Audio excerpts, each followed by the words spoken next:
Hello there, and welcome to the latest episode of Mondays with Matthew. I'm Windermere Real Estate's Chief Economist, Matthew Gardner.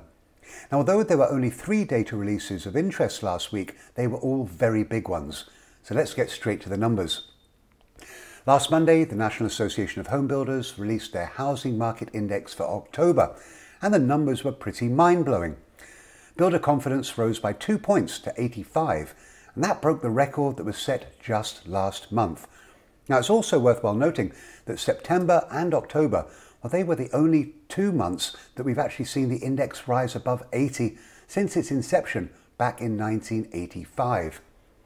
Record low interest rates are clearly boosting demand, but I also believe that what we are looking for in a house has changed, with COVID-19 generating far greater interest in the suburbs, ex-urbs and small towns, and that's where most of the new development is occurring.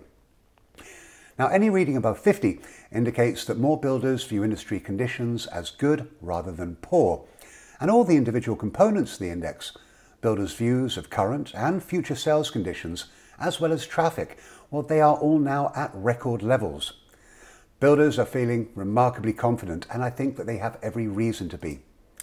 Next up, September data on residential building permits and starts. Starting off with permits, and I'm just looking at single-family permits here. Well, they rose by 7.8% to an annual rate of 1.12 million units. That's a number we haven't seen since 2007. Interestingly, the number of developments that have been permitted but have yet to break ground, well, they also rose in September to the highest we've seen since 2018. Hopefully that means more supply down the road. Single-family starts, they jumped by 8.5%. to an annual rate of 1.11 million units last month. Another huge number. And as we saw with building permits, the last time that starts were this high, again, back in 2007. These were all pretty amazing numbers. But before you start to get too excited, I've got to reiterate my concern that very high material, land and labour costs, they're all making it remarkably difficult for builders to bring homes to market that buyers can afford. This is likely why the number of permitted developments that have yet to start is so high. Only time will tell if they've figured out a way around this issue. I hope that they do. Okay, last but by no means least, the big one, existing home sales across America. Wow, sales jumped by 9.5% in September to a seasonally adjusted annual rate of 6.54 million units. Now, some of you may remember me saying that I was expecting to see solid numbers as we move through the fall, but I also suggested that sales would actually be higher if there were more homes for sale, and the data supports this.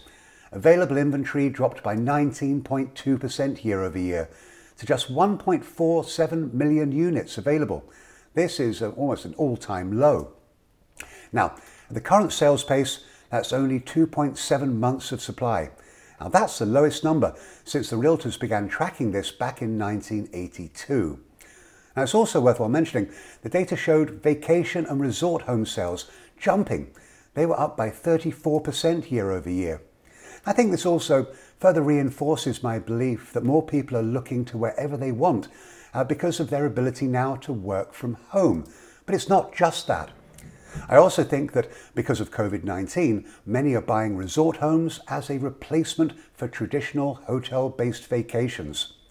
We'll see if this continues. Tight supply, well, that is also continuing to push prices higher, with the median sale price in September coming in at $311,800. That's up by 14.8% when compared to a year ago. That's the fastest pace of growth since the data started to be collected all the way back in 1968. Unsurprisingly, supply is lowest at the bottom end of the price spectrum, and that's causing prices to rise faster there than at the more expensive price points. When we look at just single-family homes, again, incredible numbers. Annualized sales came in at almost 5.9 million. That's up 21.8% year over year, and also up by a very significant 9.7% when compared to August of this year. The market remains very tight.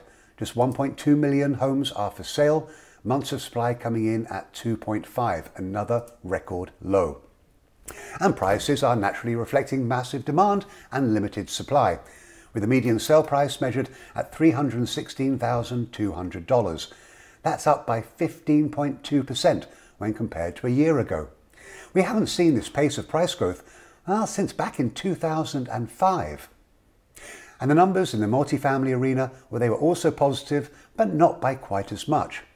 Sales were running at an annual rate of 690,000 units. That's up 13.6% year over year. There are currently 226,000 units available. That's a relatively low number, but inventory levels have been rising for the past several months.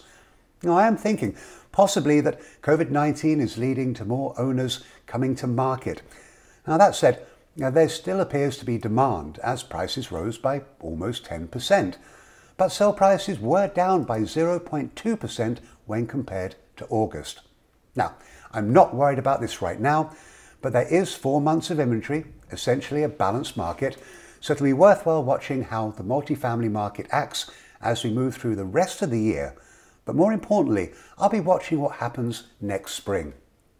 So, there you have it. And I think you'll all agree these were pretty impressive numbers across the board. No one can deny that housing continues to outperform, but I will again reiterate my concern over the pace of price growth.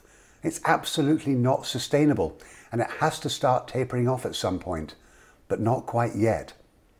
With that, as always, if you've got any questions about my comments today, I'd love to hear from you. But in the meantime, take care out there. I look forward to seeing you all again in a couple of weeks. Bye now.